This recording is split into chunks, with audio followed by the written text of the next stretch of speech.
정부가 월세를 확대하는 정책을 내놨습니다. 중산층의 주거 안정을 추구하는 정책이라고 하지만 중산층이 과연 감당할 수 있을까 싶은 많은 돈을 월세로 내야 합니다. 노주민 PD와 진행한 뉴스 리뷰 이 문제부터 짚어보겠습니다. 어서 오십시오. 안녕하십니까. 국토교통부가 발표한 사업 이름이 기업형 주택 임대 사업입니다. 어떤 사업입니까? 네, 쉽게 말하면 민간에 의해서 최소 8년의 거주 기간을 보장하는 월세를 공급하겠다는 겁니다. 사업 명칭은 뉴스테이인데요. 이름에 담긴 의미가 재밌습니다.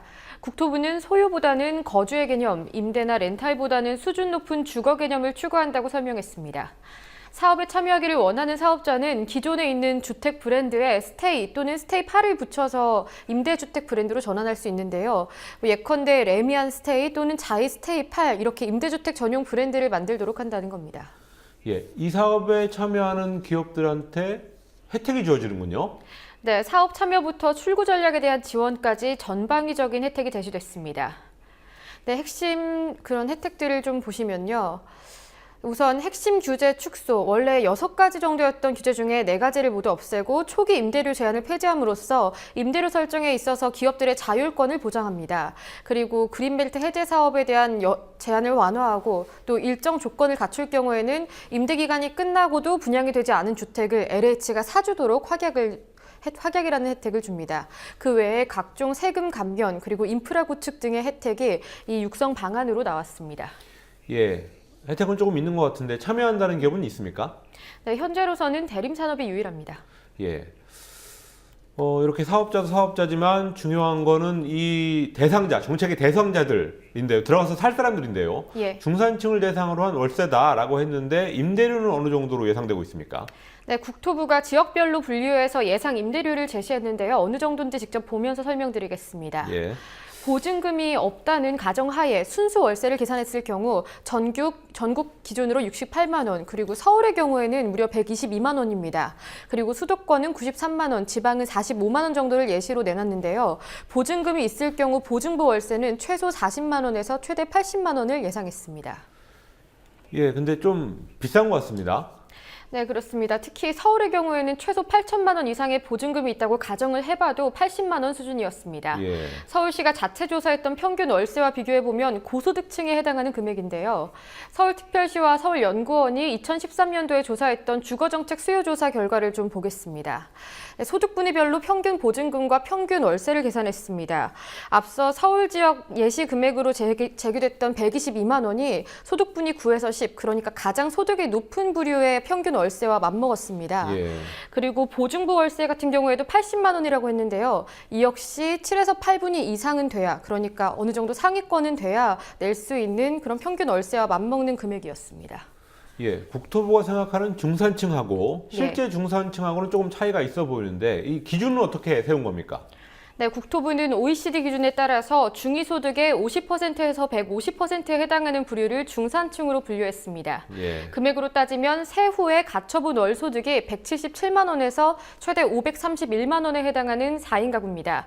이 소득을 기준으로 봤을 때 중산층이 감당할 수 있는 임대료가 월 40만 원에서 많게는 150만 원까지 가능하다고 판단한 겁니다. 그러니까 번 돈의 상당한 부분을 월세로 쓸 거다 이렇게 전제한 계산이군요. 네, 그렇습니다. 이를 두고 실질적인 소비 여력은 고려하지 않았다는 지적이 제기되고 있습니다. 통계청에 의하면 지난해 중산층 중에서 약 20%는 적자 가구로 나타났습니다. 또 현대경제연구원의 2013년 조사 결과에 따르면 이 적자 가구 중에서 75%는 스스로를 저소득층으로 인식했고요.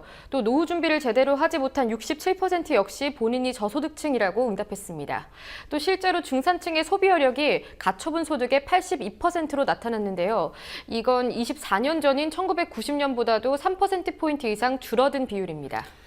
그렇다면 이 정책에 과연 실효성이 있냐 이런 논란이 있을 수밖에 없을 것 같습니다.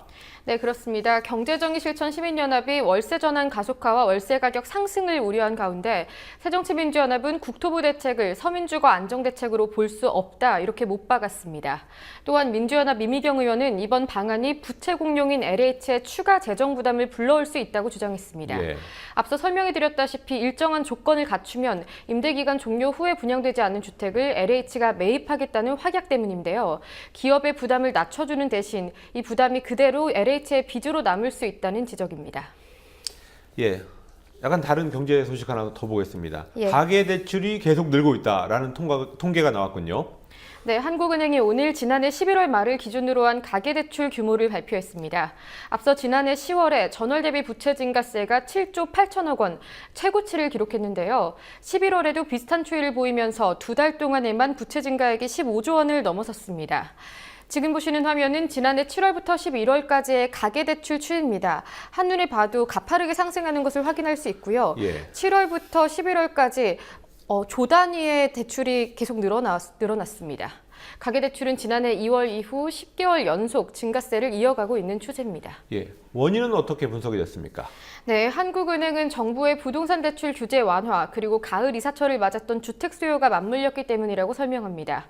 한편 박종규 한국금융연구원 선임연구위원은 가계대출 증가가 소비 여력까지 제한할 수 있는 수준으로 늘어나고 있다면서 우려를 표했습니다.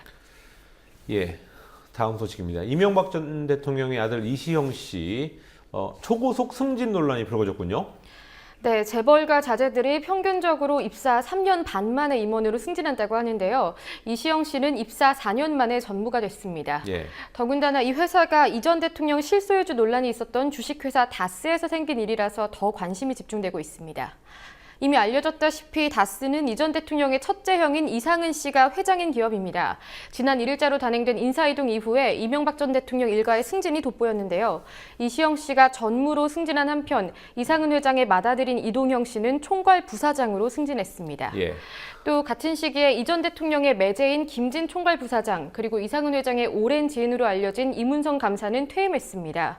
이를 두고 MB 일가 2세 경영을 위한 길트기가 시작됐다는 분석도 나옵니다. 예, 이시영 씨 같은 경우는 입사 때부터 이미 특혜 의혹이 있었습니다. 네, 정규직 경력이라고는 매형 회사에서의 1년이 전부였던 이시영 씨가 예. 다스의 처음 경력직 과장으로 채용됐습니다.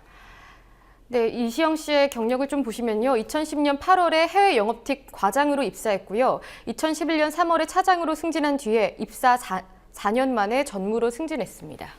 예. 해외 소식 하나 알아보겠습니다. 테러 참사를 겪은 프랑스 만평지 샤를리 앱도가 생존자 특별판을 발간했다고 하는데 이번에는 어떤 만평을 표지에다가 그렸습니까? 네, 이번 표지에는 예상했던 대로 이슬람 예언자 무함마드가 등장했습니다. 예. 다 용서한다는 뜻의 제목 아래 무함마드가 눈물을 흘리면서 내가 샤를리라는 팻말을 들고 있는 모습입니다. 배경에는 무슬림이 신성시하는 녹색을 사용했습니다. 기존의 만평에 비해서는 외설적이거나 자극적이지는 않지만 만평에 대해서 분노했던 무슬림들을 우회적으로 비판한 겁니다. 생존자 특별판은 16개 언어로 제작돼서 20여 개국에 총 300만 부를 배포할 예정입니다.